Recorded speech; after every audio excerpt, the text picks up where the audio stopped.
Hola, hola a todas las personas que vayan a ver este video. Bueno, como ya vimos en el video anterior, el primer video en cuanto al comentario de un libro, en este caso sobre la historia de los judíos, hablamos sobre la historia de esta etnia, pero principalmente desde el año 1000 antes de Cristo hasta el año 1492 después de Cristo, el cual marca un episodio épico en la historia de los judíos porque fueron expulsados de España a cargo del rey Fernando, el cual promulgó un edicto y fueron expulsados lentamente de España, luego de que había sido uno de los países junto a Estados Unidos en los cuales los judíos habían logrado cierta estabilidad.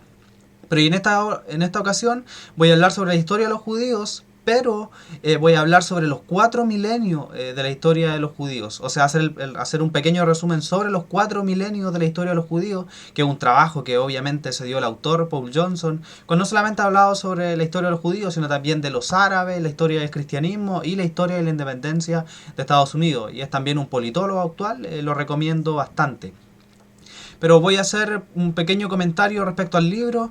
La verdad no es una obra magna en cuanto a lo que podemos leer de la historia de los judíos. Yo lo asimilaría entre en la posición cuarta o quinta entre los libros que son más representativos o que tienen mayor abarque en cuanto a la historia de los judíos. Y voy a dar las siguientes razones de por qué.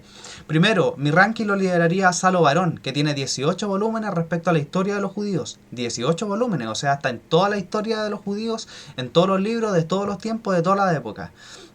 Luego está, eso es un decir, luego está Howard Sachar con 16 volúmenes, con 2 volúmenes menos, el cual es un libro bastante interesante, 16 volúmenes no son menor, pero uno de los problemas que tiene es el cual está exento de arqueología.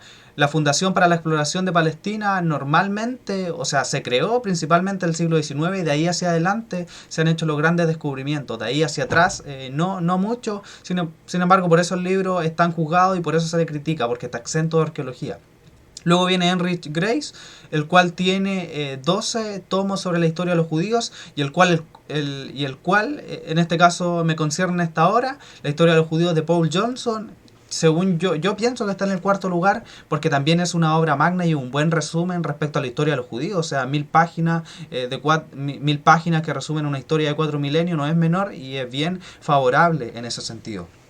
Bueno, y me di cuenta de que el video anterior duró bastante y la verdad tuvo pocas visitas, así que en esta hora solamente voy a hablar sobre el índice y hacer pequeños comentarios respecto a este libro. Bien, el índice consta básicamente de 7 puntos. Primero parte con la historia de los israelitas, luego el judaísmo, luego la catedocracia, la emancipación, el holocausto y Sion. Y luego voy a hacer pequeños comentarios sobre las imágenes que vemos acá en la pantalla. Primero los israelitas. Bueno, los israelitas habla principalmente desde Abraham hasta el exilio a Babilonia. Bien, principalmente de Abraham hasta el exilio a Babilonia, y una de las cosas que me llama bastante la atención es la hipótesis documentaria, a la cual siempre le he dado harto énfasis y la verdad también estoy estudiando constantemente. Una de las cosas que también me gusta bastante es el judaísmo, pero el judaísmo en cuanto a religión. Y acá voy a hacer ciertas opiniones al respecto. Normalmente la gente tiende a pensar o cree, o es parte de su pensamiento, de que el judaísmo como religión nace en el monte Sinaí cuando Yahvé le entrega las tablas de la ley a Moisés. Una de esas personas, las personas a veces piensan de que ahí parte principalmente el judaísmo. Yo discrepo en cierta medida. Yo pienso que el judaísmo nace como religión, principalmente desde la división, pero primeramente la división del reino unificado de Israel.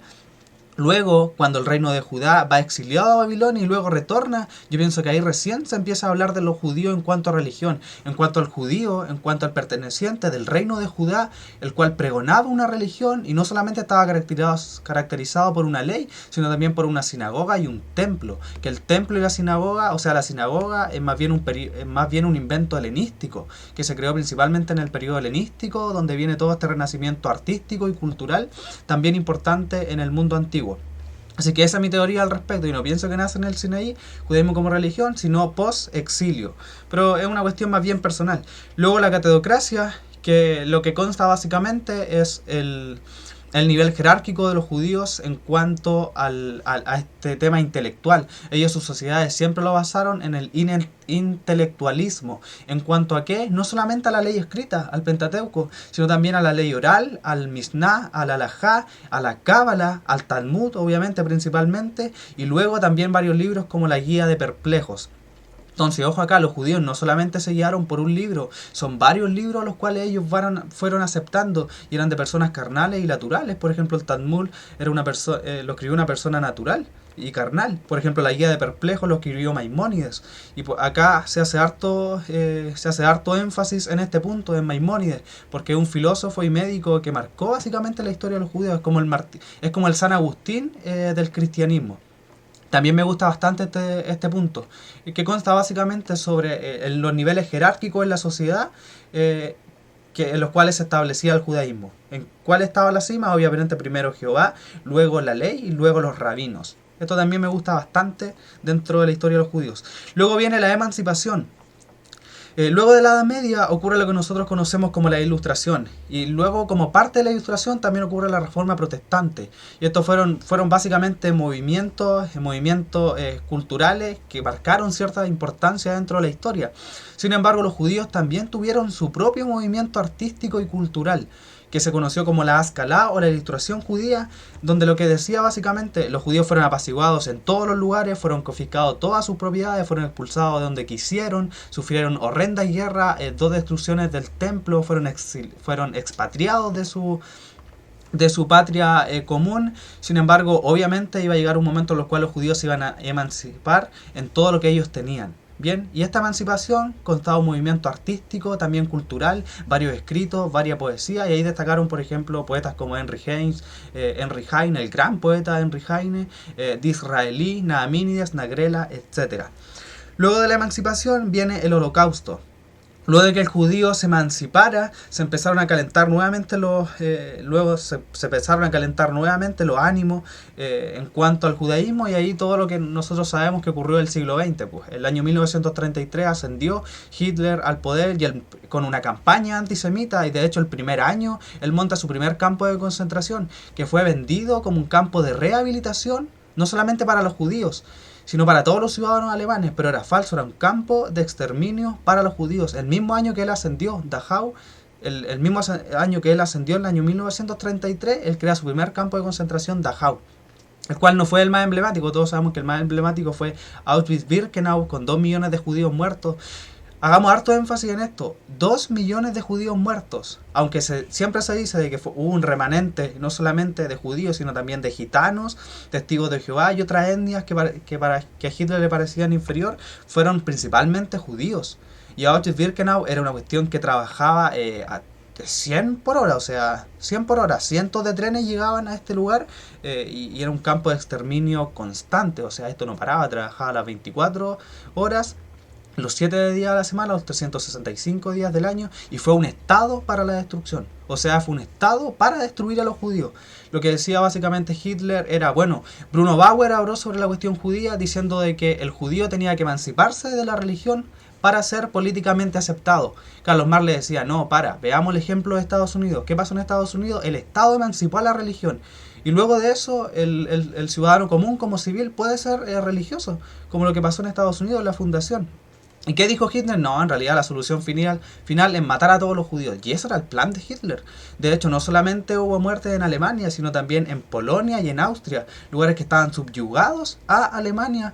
Hitler también levantó estos poderes para la destrucción de los judíos. Bueno, no alcanzó, asesinó a 6 millones de judíos. Muchos se fueron a la diáspora nuevamente, donde Estados Unidos recibió a varios, y luego también en Inglaterra. Entonces eso podríamos hablar del Holocausto.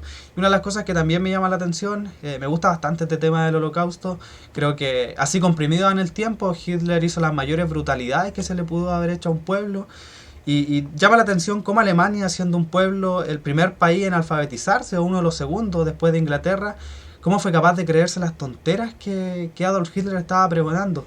Y mire, aquí le voy a leer una de las tantas cosas que me llama la atención sobre la República de Weimar. Esto le escribe Hitler a uno de sus ministros de justicia, que se llama Thiers Rach. Dice, una judía completa, después del nacimiento de su hijo, vendió su leche materna a una doctora y disimuló el hecho de que era judía. Con esta leche, los hijos de sangre alemana fueron alimentados en una clínica. Se acusa de fraude a la imputada.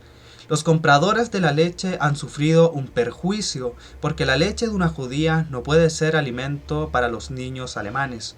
Sin embargo, no hubo una acusación formal para evitar preocupaciones innecesarias a los padres. Entonces esta es una de las tantas cosas que llama la atención de por qué el pueblo alemán fue capaz de tragarse estos cuentos que Hitler le estaba vendiendo. Y el último punto es Sion. El autor lo que hace básicamente es decir, bueno, después del holocausto, de los 6 millones de muertos, la consecuencia ya era Sion, o sea, Sion como la tierra prometida.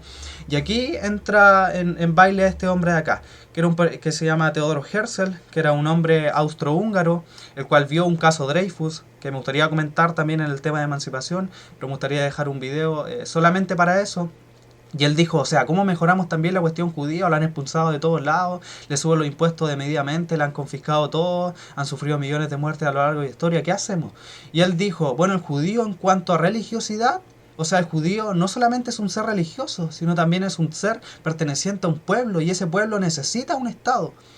Y de hecho él planteaba, él era judío, de origen judío, él planteaba, y ese Estado no solamente tiene que estar por ejemplo, la tierra de Canaán, que era el acercamiento estrecho que tenían los judíos respecto a una tierra, y se vieron hartas partes de Europa en la cual se pudo haber dado esta forma en la cual los judíos puedan vivir ahí. Sin embargo, se refirió Canaán, obviamente con ayuda de los ingleses, y él tiene un libro bastante interesante que se llama El Estado Judío, el cual su historia, y él consta básicamente de que sus teorías se las copió, o sea, no se las copió, sino que también se las atribuye a Leon Pinsker con su libro La autoemancipación. Theodor Herzl es uno de los padres del sionismo. De hecho, la palabra sionismo es como decir capitalismo, o sea, una de las cuestiones que más le duele a ciertos sectores radicales. El sionismo lo que defiende básicamente es que la permanencia del pueblo judío en su tierra antigua. Eso es lo que define el sionismo, ¿ya? Y bueno, el libro termina en eso, termina con Sion y dando ciertas reflexiones al respecto y ciertas reflexiones al siglo XX. Y cómo fue un siglo tan sangriento, pero un siglo que nos llenó de imágenes tan, o sea, no de imágenes, sino de libros tan hermosos en cuanto a la escritura. Bien, eso sobre el libro. Y ahora quiero hacer ciertos comentarios sobre estas fotos que están acá. Bueno, esto también obviamente está de parte de los libros. Y una de las cuestiones que llama la atención dentro del judaísmo es que uno si toma, si uno por ejemplo toma como dato Rusia, la historia de Rusia en general, tanto la Rusia zarista, de los zares, de los reyes, odiaba a los judíos, y también la Rusia bolchevique, después de la revolución del 17. De hecho, se dice que Stalin no se cargó a los judíos como Hitler simplemente porque le faltó el tiempo o porque estaba ocupado en otras cosas, pero que lo odiaba de igual forma. Y esto, los protocolos de los sabios de Sion, es una de las tonterías que se han escrito sobre los judíos, y el cual tiene que ver todo esto sobre los peligros judeo-masónicos, sobre los Illuminati, sobre que los judíos quieren gobernar el mundo, etc. Esto no se sabe quién lo escribió, pero sí se sabe que se escribió en el tiempo de la Rusia zarista, antes de la revolución bolchevique, o sea, los mencheviques. Y este es Carlos Marx, una de las personas emblemáticas dentro de los judíos, el cual también consta como dentro de la emancipación. También se habla del gran poeta Heine, se habla de Sigmund Freud, se habla de Albert Einstein. Y me pareció pertinente poner a Carlos Marx porque llama la atención cómo el judío también fue un pueblo capaz de destruirse, de autodestruirse a sí mismo. O sea, el Carlos Marx intentó destruir el judaísmo desde su escrito. Y uno se da cuenta de eso en sus cartas y obviamente de las conversaciones y de las cartas que él establecía tanto con su mujer Jenny von Wesalen como con su mejor amigo Federico Engels. El padre del materialismo, y también me gustaría dedicarle un video completo al libro que tiene él sobre la cuestión judía, una respuesta a Bruno Bauer. Así que este es el libro, espero que les haya gustado y ojalá que hayan llegado aquí para ver el video. Eso.